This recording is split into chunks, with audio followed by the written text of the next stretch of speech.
Hello, Squirrely Pops. Let's talk about all the books I've read in 2026 so far. Iron Gold by Pierce Brown, which is absolutely insane, the fourth installment in the Red Rising series. If you haven't read it, what is wrong with you? Then I read Notes from Underground by Fyodor Dostoevsky, but I don't actually have a copy of that. And then I read Life at Ats 2, the second book, before the rewrite. So I beta read a book by Audrey Pearson, and I can't really talk too much about it, but just stay tuned. She's currently about to republish Life at Ats with a few adjustments and stuff, so I'm super excited to get my hands on that, and you should be too.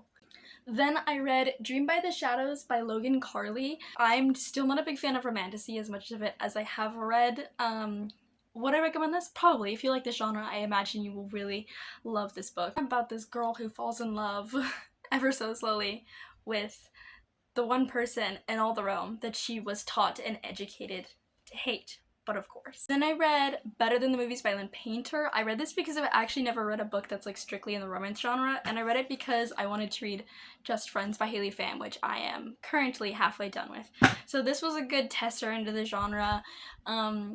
I don't think romance is necessarily for me. That's okay. Is it a good book? Yes. A lot of my friends who read romance truly love this, so if you are a fan of the genre, I'd recommend Edge of Defiance by Kyla Stone, which is the fifth book in the Edge of Collapse series. Is it insane as always? Abso-freaking-lutely. These books are so good, and they're such like a authentic take on the end of the world. The fourth book I think is still my favorite in the series so far, but I have two left plus a novella. Dragon Fruit by, I'm going to butcher this name and I feel so bad, Maki Elusier.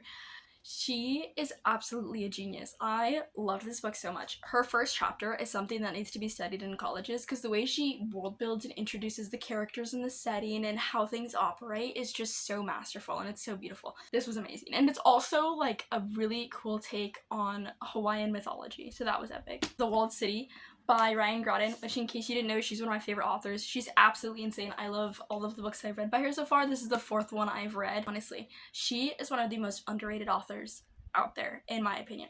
All of her books are absolutely masterful. Her writing style is truly like a unique. She has such an insane voice. Then I read Zone 1, which I DNF'd because it's more of a social commentary than a zombie book. There's probably been, out of the 130 pages that I did read, I want to say 4 pages worth of actual zombie content. This was really awkward because he would go down a side tangent and go into a memory, and then a side tangent of the memory, then we're going back to the memory, back to the original side tangent, and then back to the present. And if you know me, you know I really don't like a non-linear timeline. And then lastly, I read The Burning God, which was absolutely insane. I just finished the Poppy War trilogy, and I have no words. Anyway, thank you so much for listening, Squirrely Pops. Bye!